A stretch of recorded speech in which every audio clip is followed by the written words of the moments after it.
Cerita dimulai dengan pemandangan daerah terpencil di Amerika yang dulunya sepi, namun seiring dengan datangnya investor, kota ini mulai berkembang pesat. Maddie, seorang wanita, keluar dari rumahnya setelah mendengar suara mobil derek. Ternyata Maddie menunggak tagihan pajak rumah sehingga propertinya disita. Gary, mantan pacarnya, kebetulan yang bertugas menderek mobil tersebut. Maddie mencoba merayu Gary dengan mengatakan bahwa masih menyayangi Gary. Namun, tanpa diduga, seorang pria keluar dari rumah Maddie tanpa busana. Gary menyadari bahwa Maddie belum berubah dan masih suka gonta-ganti pasangan, dan dia tetap memutuskan untuk menderek mobil tersebut. Karena tidak memiliki kendaraan lain, Maddie terpaksa menggunakan sepatu roda untuk pergi bekerja. Di perjalanan, Maddie melihat mobilnya terparkir, sementara Gary terlihat sedang membeli minuman. Maddie nekat mengendari mobilnya dan kabur dari jeratan derek, tapi dia lupa melepaskan tali sehingga mobil menggerung karena ban belakang masih terangkat. Untungnya ada Abby, temannya yang bekerja sebagai pengacara, yang membantu Maddie menyelesaikan masalah tersebut.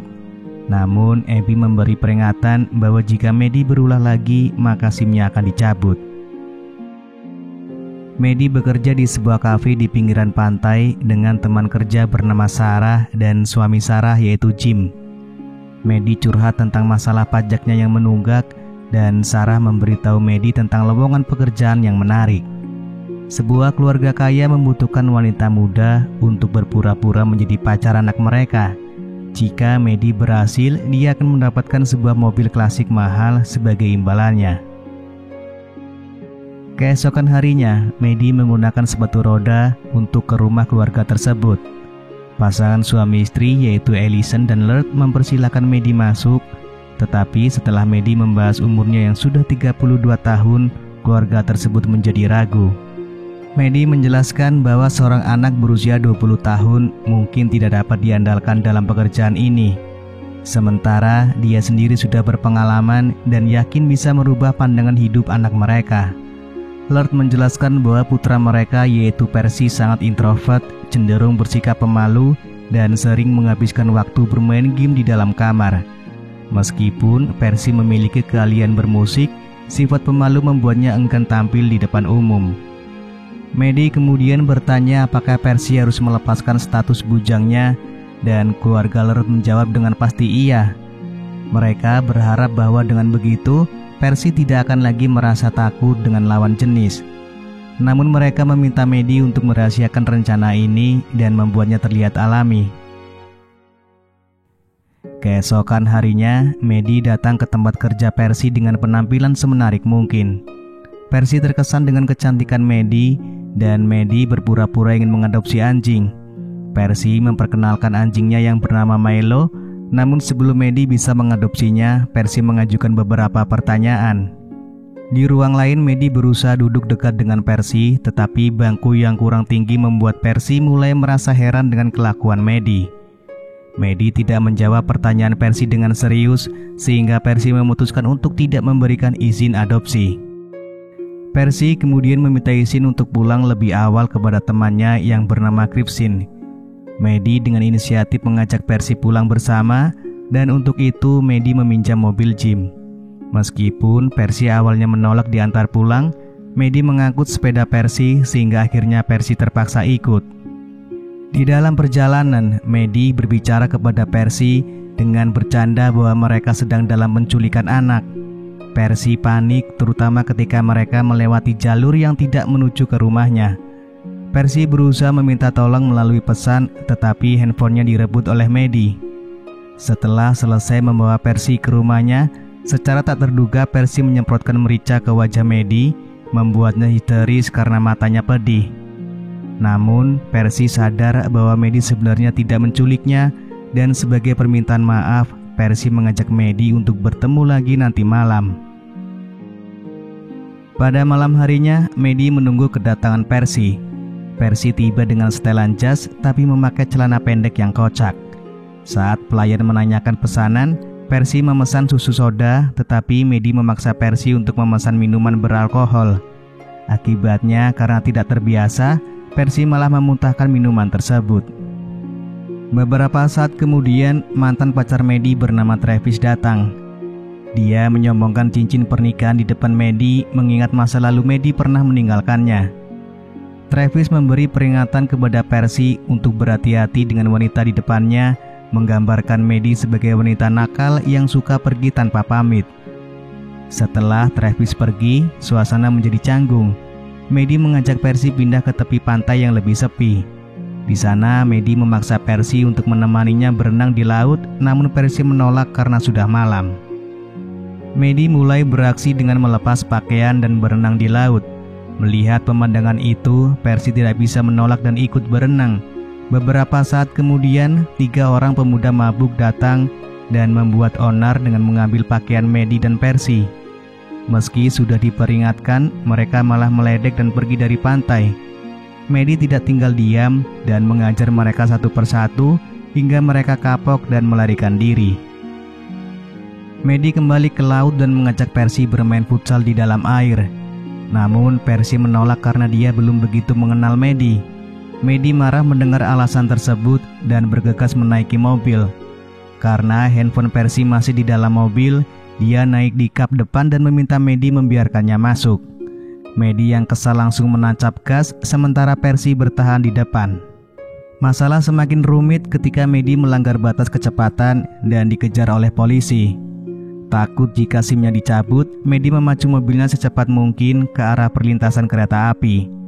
Terkesan dengan aksi gila tersebut, Percy akhirnya setuju diajak bersembunyi di rumah Maddie.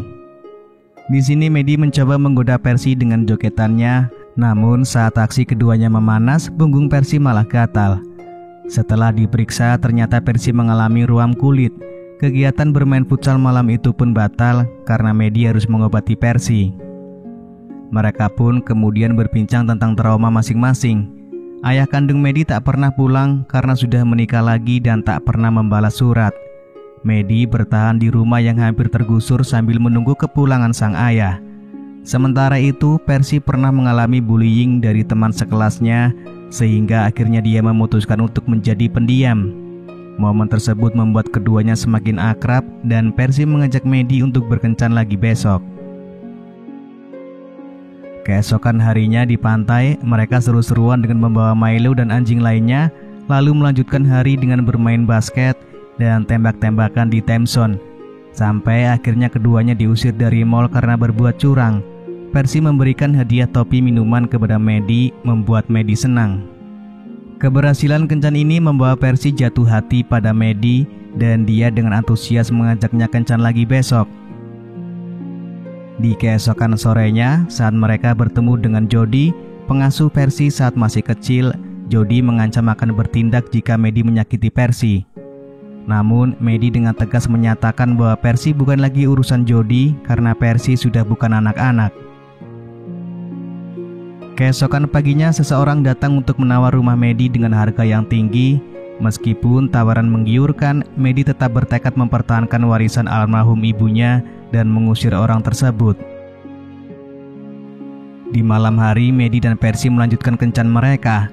Mereka saling bertukar bunga dan terlibat dalam percakapan romantis. Ketika Maddie menginginkan foto untuk mengabadikan momen, Percy mengungkapkan bahwa dia sengaja tidak membawa handphone agar bisa sepenuhnya fokus mengobrol dengan Maddie. Saat makan malam, Maddie memaksa Percy untuk memainkan piano, meskipun Percy yang pemalu awalnya menolak. Ancaman Maddie bahwa Percy adalah pacar terbaiknya membuat Percy akhirnya menurut, dan hasilnya permainan piano dan nyanyian Percy memukau semua tamu hingga mereka memberikan tepuk tangan. Maddie terkesan dan kagum dengan bakat luar biasa Percy yang mampu memukau orang dengan penampilannya.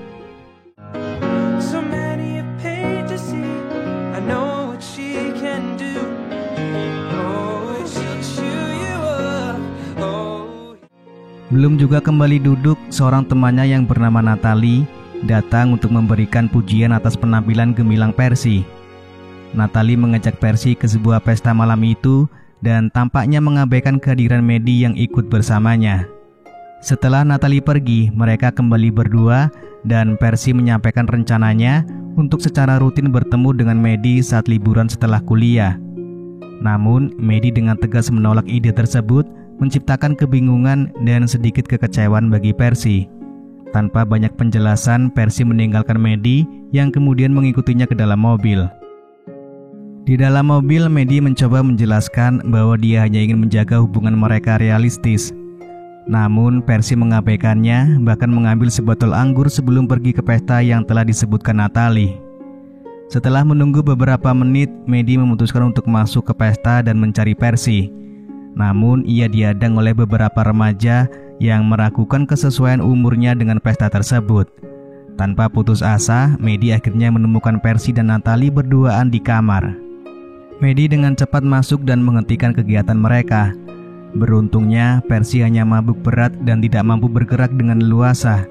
Beberapa saat kemudian, orang tua pemilik acara memutuskan untuk mengusir Maddie. Berniat untuk membantu, Percy yang dalam keadaan mabuk tanpa sengaja justru menonjok leher Maddie yang menyebabkan Maddie merasa malu dan memutuskan untuk pulang bersamanya. Konflik tidak enak pun terjadi, memperburuk suasana di pesta tersebut.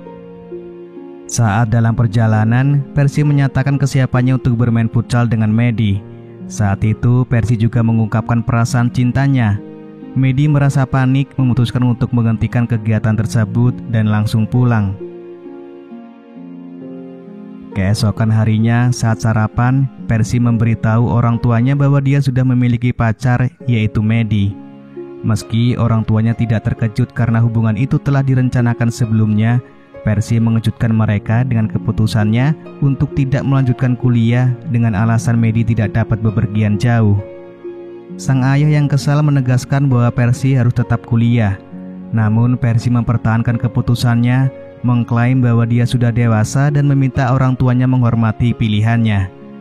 Untuk meredam perselisihan, sang ibu meminta Percy menunggu di luar sementara mereka menghubungi Maddie. Dalam percakapan dengan Maddie, orang tua Percy menyadari bahwa Percy jatuh cinta sungguhan pada Maddie dan tidak ingin kuliah karena ingin hidup bersamanya. Ayah Percy menjelaskan kepada Maddie bahwa Percy harus tetap melanjutkan kuliah dan mengusulkan agar Maddie mengatur siasat agar Percy tidak merasa terbebani. Hal ini dilakukan agar hadiah mobil yang dijanjikan tetap dapat diberikan kepada Maddie. Namun, tanpa disangka, Percy mendengar seluruh percakapan tersebut melalui saluran telepon yang terhubung ke mobil ayahnya. Hatinya hancur setelah menyadari bahwa kedekatannya dengan Maddie sepanjang waktu hanyalah sebuah settingan. Ketika sedang makan siang bersama, Maddie tiba-tiba datang ke rumah keluarga Percy setelah diundang secara dadakan. Suasana di meja makan menjadi tegang ketika Percy memutuskan untuk membahas segala sesuatu secara terbuka. Namun sebentar setelah itu, handphone Percy berbunyi, memaksa dia meninggalkan mereka sejenak.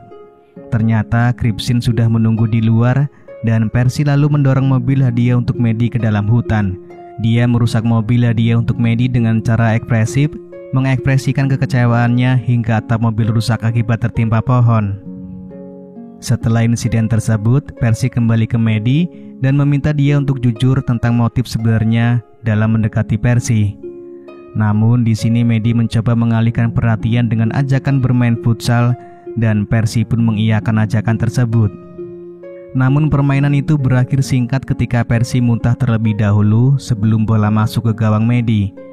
Pada akhirnya Percy memutuskan untuk jujur dan mengakui bahwa dia merusak mobil hadiah untuk Maddie. Maddie menyadari bahwa Percy sudah mengetahui segalanya.